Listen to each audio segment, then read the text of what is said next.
Hello, I'm Ben. And I'm Brandon. It's Wednesday, November 15th, and today is National Bundt Cake Day. Yum.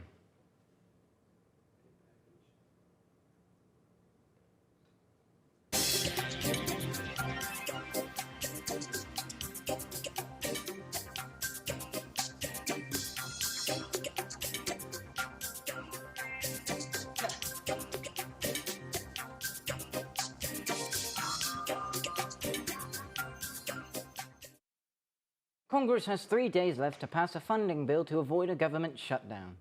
The new House Speaker has a plan to do just that. But he might need bipartisan support for it, as Amy Kiley reports. Tonight, a plan to avert a government shutdown has approval from the House. Now it's up to the Senate to decide on the continuing resolution.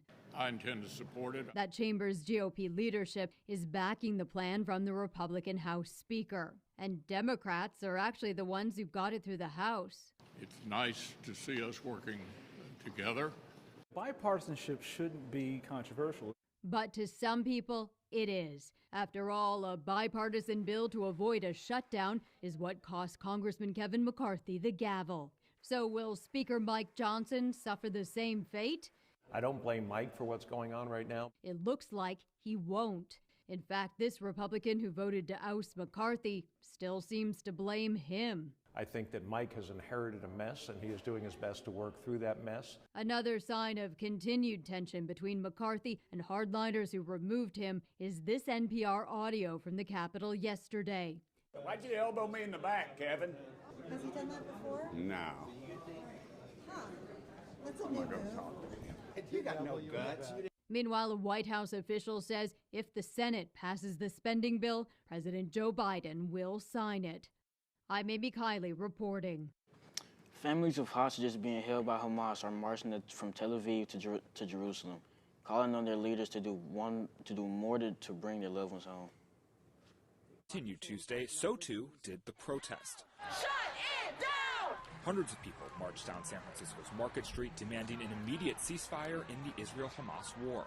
Many people directly blaming President Biden for the carnage in the Middle East. We're here to demand, to uplift our demands to Biden and let him know that we demand a ceasefire now.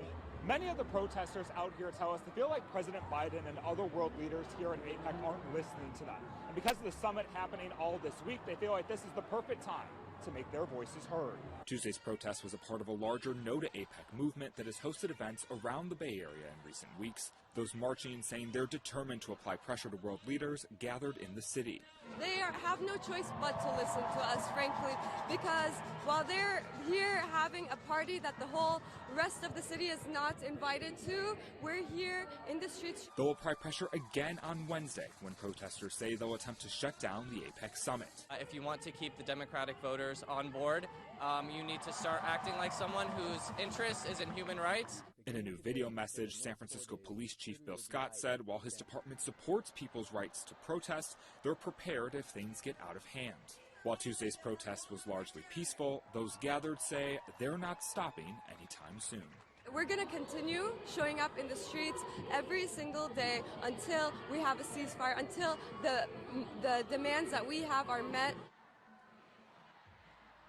Pixar has released the first trailer for Inside Out 2. It's a sequel to the original 2015 animated movie. The coming-of-age story featured an 11-year-old girl and the 5 emotions in her brain: joy, sadness, disgust, fear, and anger.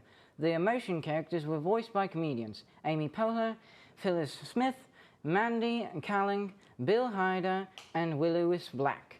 The sequel trailer shows a new emotion, anxiety. Inside Out 2 is scheduled for theatrical release on June 14th. An iconic lasagna-loving cartoon cat returns to the big screen next summer, and Sony Pictures has just released the official trailer for the animated film. The Garfield movie features Chris Pratt as the voice of Garfield.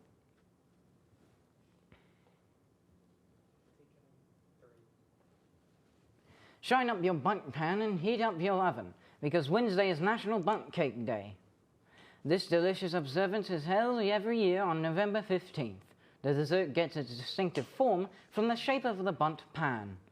According to nationaldaycalendar.com, the mold of the pan was inspired by a traditional European fruitcake called Gugelhumpf. Cookware company Nordic popularized the Bundt mold design in the 1950s and 60s and trademarked the name Bundt. You can get generic versions sold under names like fluted tube pans. Thanks for watching. I'm Benjamin. I'm Brandon. Have a great day.